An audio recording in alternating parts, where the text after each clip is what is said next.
Alhamdulillahi rabbil alamin, wassalatu wassalamu ala asrafil mursalin, sayyidina wa habibina wa maulana Muhammad wa ala alihi wa sahbihi wa sallama taslima.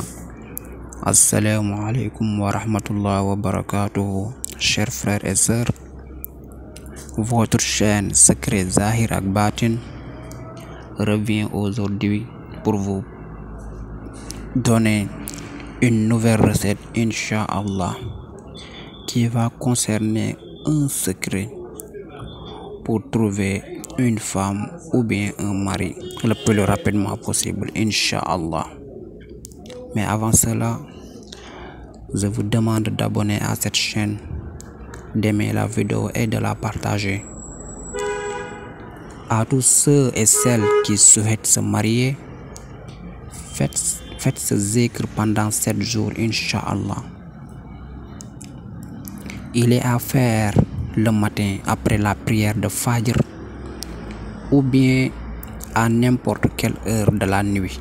Voilà, donc vous avez le choix de le faire soit le matin après la prière de Fajr ou bien de le faire n'importe quelle heure pendant la nuit. Voilà, le zikr concerne à faire. Il faut faire le zikr de Astaghfirullah 148 fois. Astaghfirullah 148 fois. Bismillahirrahmanirrahim 148 fois. Vous allez répéter Bismillahirrahmanirrahim, Bismillahirrahmanirrahim, Bismillahirrahmanirrahim, Bismillahirrahmanirrahim pendant 148 fois. Voilà, et puis vous formulez votre vœu. Une fois formulé votre vœu, vous allez continuer le zikr. Oui, parce que le zikr c'est pas encore terminé. Maintenant vous allez faire le zikr de Ya Wadudu, Ya Wadudu, Ya Wadudu, Ya Wadudu, Ya Wadudu 400 fois. 400 fois. Après, vous allez faire le zikr de Min kulli shay'in khalaqna zawjayni, Min kulli shay'in khalaqna zawjayni, Min kulli shay'in khalaqna zawjayni 20 fois. C'est un verset qui se trouve de la sourate 51. C'est la sourate Az-Zariyat. Sourate 51, verset 49. Voilà, Min kulli shay'in khalaqna zawjayni 20 fois. Après, vous allez faire le zikr de Sallallahu ala Muhammadin, Sallallahu ala Muhammadin, Sallallahu ala Muhammadin, Sallallahu ala Muhammadin 20 fois. Inch'Allah, bi'izni ta'ala, vous ne resterez pas un mois sans avoir un partenaire sérieux pour le mariage. Inch'Allah. Mbokk yi, ñu ngi nuyu ku nekk ci turam ak santam di leen wax seen chaîne Secret Zahir ak Batin ñëwaat na tey indil leen beneen vidéo bu bees. Tey nag vidéo bu leen indil mi ngi jëm ci secret ki nga xamante ni bëgg na am jabar wala ku jigéen ki bëgg am jëkkër ci nu mu gën a gaaw, Inch'Allah, te bu soobee borom bi. niñ koy defee wird kese lay doon, wird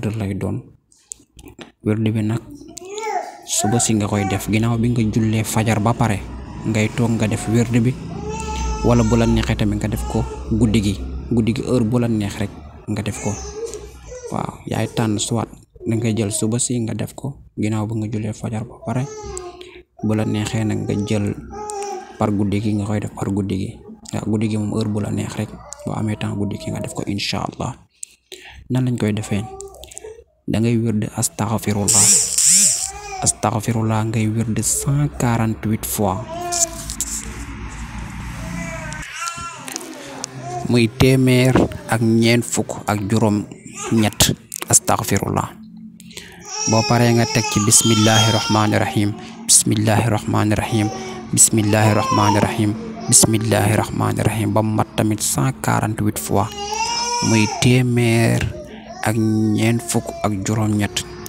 ginnaaw bi nga wirdee loolu ba pare da ngay ñaan sa soxla borom bi.